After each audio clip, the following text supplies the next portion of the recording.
लंका में हनुमान जी का प्रवेश। महेंद्र पर्वत पर खड़े होकर हनुमान जी ने पहले सामने की ओर देखा।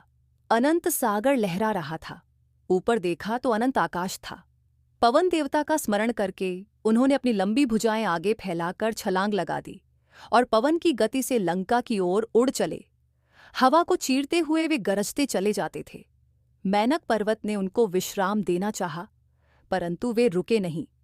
कुछ ही दूर गए होंगे कि नागों की माता सुरसा उनके बुद्धिबल की परीक्षा लेने मुंह फाड़ कर उनकी ओर दौड़ी। हनुमान जी ने बहुत विनय की, पर वह न मानी और अपना मुंह बढ़ाने लगी। हनुमान जी भी अपना शरीर बढ़ाते गए।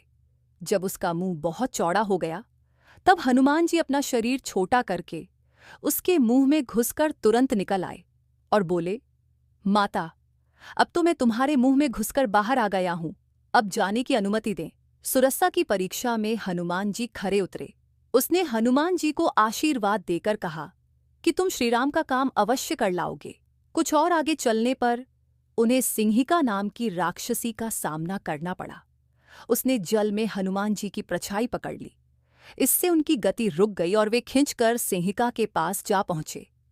हनुमान जी ने अपने नाखूनों से उसका पेट फाड़ डाला। वे फिर उड़े और समुद्र पार कर लंका जा पहुंचे। छोटा रूप बनाकर हनुमान जी एक पर्वत की चोटी पर चढ़ गए। वहां से सारी लंका दिखाई देती थी। उन्होंने देखा कि लंका के चारों ओर बड़ा मजबूत परकोटा है। परकोटे के चारों ओर खाई है और तरह तरह के हथियार लिए सैनिक पहरा दे रहे हैं। उन्होंने यह भी देखा कि दुर्ग पर सैकड़ों शतघ्नियाएं रखी हैं। सोने की लंका जगमगा रही है। नगर की शोभा और सुरक्षा देखकर हनुमान जी चकित हो गए। उन्होंने रात के अंधेरे में लंका में प्रवेश करना ठीक समझा। छोटा रूप बनाकर हनुमान जी लुकते छिपते लंका में घुस गए। उन्होंने देखा कि लंका में एक से एक उत्तम भवन है। चांदनी रात में वे एक अटरी से दूसरी अटारी पर आसानी से कूदने लगे। सीता माता उनको कहीं दिखाई नहीं दी। तब वे रावण के महल में घुस गए। उन्होंने देखा कि रावण एक सजे हुए पलंग पर सो रहा है। आसपास अनेक सुंदरियां सो रही हैं। इधर उधर मदिरा की प्यालियां पड़ी हैं। हनुमान जी ने बड़ी सावधानी से रावण का अंतपुर छान डाला, परंतु सीता माता उनको कहीं न मिली। मंदोदरी को देखकर उनको सीता माता का भ्रम भी हुआ, परंतु उन्होंने शीघ्र ही समझ लिया कि रावण के महल में सीता माता इस प्रकार निश्चित होकर नहीं सो सकती। उन्होंने एक एक गली एक एक घर देख लिया, पर सीता माता कहीं न मिली। रावण के पुष्पक विमान को देखकर उन्हें बड़ा आश्चर्य हुआ। वह बड़ा अद्भुत था। उसके पंखों में मणियां जड़ी हुई थीं। अंतपुर से लगी हुई रावण की अशोक वाटिका थी। एक परकोटे के ऊपर से हनुमान जी ने उसे देख लिया और पहरेदारों से बचकर उसमें घुस गए।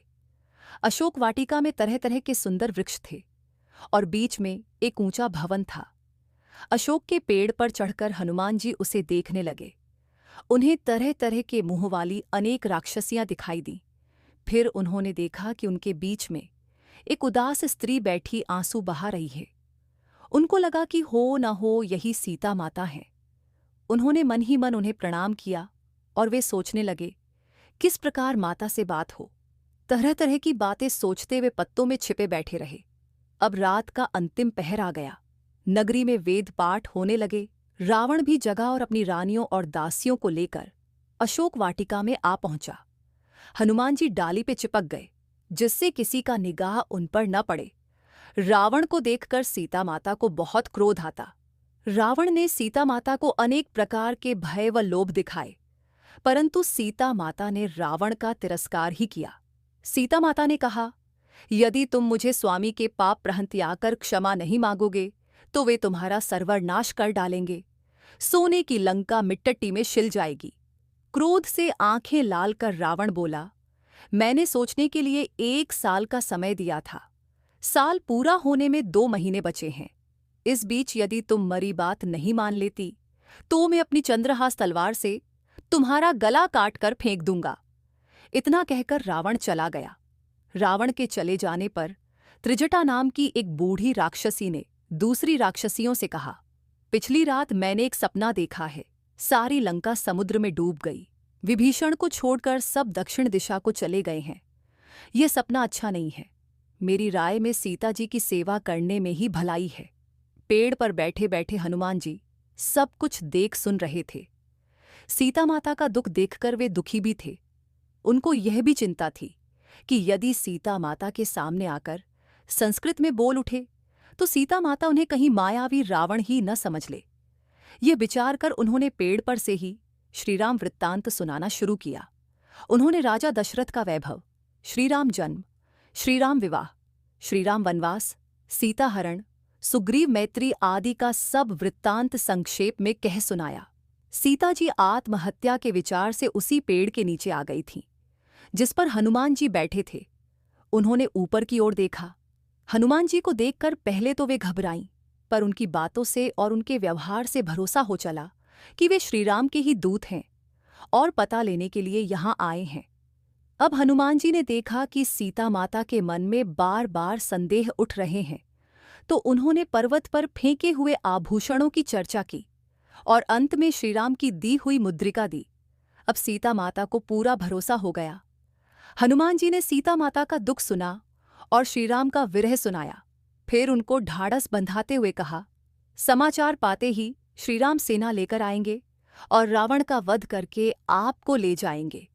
सीता जी ने अपनी चूड़ामणि उतार कर हनुमान को दी और कहा, जब तुम इसे स्वामी को दिखाओगे तो वे समझ जाएंगे कि तुम मुझसे मिल चुके हो। वीरवर लक्ष्मण से मेरा शुभाशीर्वाद कहना। अब लौट जाओ, तुम्हारी यात्रा मंगलमय हो। और इसी के साथ लंका में हनुमान जी का प्रवेश नामक यह कथा समाप्त होती है। अच्छा दोस्तों, मिलते हैं कहानी के 15वें भाग में। जब तक वीडियो को लाइक और चैनल को सब्सक्राइब करना ना भूले और कमेंट बॉक्स में जय श्री राम जरूर लिखें।